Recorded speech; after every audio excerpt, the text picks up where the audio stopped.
जननायक कर्पूरी ठाकुर किसके हैं? ये सवाल आज के राजनीतिक दौर में सबसे ज्यादा जरूरी हो चला है। उत्तर भारत क्षेत्र में कर्पूरी ठाकुर एक ऐसे समाजवादी नेता के रूप में याद किए जाते हैं जिनके बारे में ये कहा गया कि वो जो कहते हैं वो करते हैं। उनकी सादगी और ईमानदारी का लोहा उनके राजनीतिक विरोधी भी मानते थे। कर्पूरी राजनीति के उस अपवाद में खड़े हैं जहां वो दूसरे नेताओं से कोसों दूर आज भी दिखाई देते हैं, क्योंकि उनके नाम के साथ जननायक जुड़ा है। जननायक कर्पूरी ठाकुर की जयंती तो हर साल मनाई जाती है, लेकिन लोकसभा चुनाव को देखते हुए इस साल कुछ अधिक ही सरगर्मी है।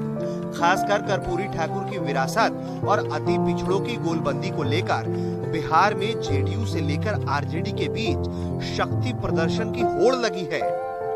दोनों पार्टियां कर्पूरी ठाकुर के आदर्शों पर चलने का दावा करती हैं और उनकी जयंती पर उन्हें याद भी कर रही हैं। लेकिन आज के दौर में कौन उनके आदर्शों पर चल रहा है, ये कहना बहुत मुश्किल है। कर्पूरी ठाकुर का जन्म भारत में ब्रिटिश शासन काल के दौरान समस्तीपुर के एक गांव पिथौंजिया में हुआ था, जिसे अब कर्पूरी ग्राम कहा जाता है। कर्पूरी ठाकुर का जन्म एक गरीब पिछड़े नाई परिवार में हुआ। कर्पूरी ठाकुर राजनीति में आने से पहले शिक्षक थे। मुश्किलों के बीच पढ़ाई हुई और फिर पढ़ाई छोड़कर वो स्वाधीनता आंदोलन में कूद पड़े। वो 22 दिसंबर 1970 से 2 जून 1971 और 24 जून 1977 से 21 अप्रैल 1979 के दौरान 2 बार बिहार के मुख्यमंत्री पद पर रहे। उनकी सेवा भावना के कारण ही उन्हें जननायक कहा जाता था।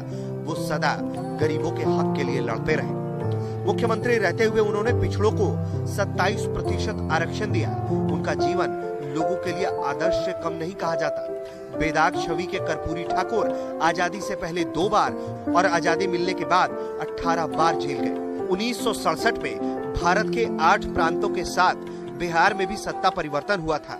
कर्पूरी ठाकुर की पार्टी, जिसके विधायक दल के वो नेता भी थे, बिहार विधानसभा में सबसे बड़ी पार्टी बनी थी, लेकिन तिलकम से उन्हें मुख्यमंत्री नहीं बनने दिया गया। 63 विधायकों का नेता उप मुख्यमंत्री बना और 27 विधायकों का नेता मुख्यमंत्री।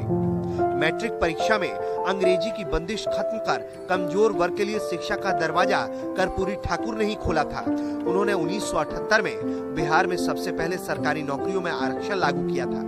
इसमें 12% अति पिछड़ों और 8% पिछड़ों के लिए सुरक्षित किया गया था। देश में सबसे पहले 3% गरीब सवर्णों को आरक्षण भी कर्पूरी ठाकुर ने ही दिया था, जिसे बाद में कोर्ट ने खत्म कर दिया।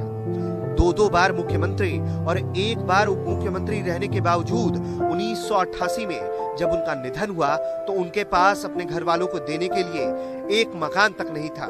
पैतृक गांव में 1 इंच जमीन वो नहीं जोड़ पाए। कर्पूरी ठाकुर का नारा था कि हक चाहिए तो लड़ना सीखो, जीना है तो मरना सीखो। ताउम्र लोगों के लिए सड़क से सदन तक संघर्ष उन्होंने किया। जातियों में अंतर किए बिना वो समाजवादी नेता की तरह लड़ते भिड़ते रहे, लेकिन उनके जाने के बाद नेताओं ने उन्हें जातियों की डोरी में बांध दिया। आने वाले चुनाव को लेकर एक बार फिर से हो सकता है कि उनके नाम का इस्तेमाल हो, लेकिन आप ये याद जरूर रखिएगा कि कौन सी राजनीतिक पार्टी कर्पूरी ठाकुर के आदर्शों पर आपको चलती हुई दिखाई देती है।